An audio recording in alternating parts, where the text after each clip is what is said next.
உன் பேர் என்ன? சங்கீதா.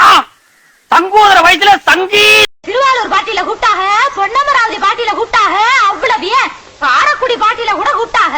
அங்கெல்லாம் போகாம என் கிறகம் இந்த கரக கும்பல்ல மாட்டிக்கிட்டேன். தேவை உள்ளான்னு தேவையில்லாதான்னு எப்படி தெரிஞ்சுக்கிறது? நீ புடுங்குறது பூராமே தேவையில்லாதான். போய் புடுங்க போ. டேய் நீங்க எங்க போறீங்க? ஆணி புடுங்க. ஆணியே புடுங்க வேணாம். பாசே தீயா வேலை செய். ஐயோ அட நாசமா போற எடுபட்ட வயலுகளா நீ. ஐயோ என்ற மானம் போச்சு, மறுபடி போச்சுலாம் போற. டேய் நான் உன் பாச நேசம் பண்ணிட்டா.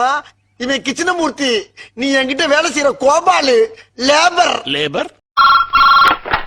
ஹலோ குயி ஸ்பீக்கிங். நான் இப்ப எப்படி போயிட்டு இருக்கு? நிக்காம போய்கிட்டு இருக்கு. தேடி வந்த கண்ணு குட்டி நான், தண்ணி தொட்டி தேடி வந்த கண்ணு குட்டி நான். நம்ம எப்படி இருக்கோம்? சந்தோஷமா இருக்கும். எப்படி இருக்கோம்? சந்தோஷமா இருக்கும். எப்படி இருக்கோம்? சந்தோஷமா இருக்கும்.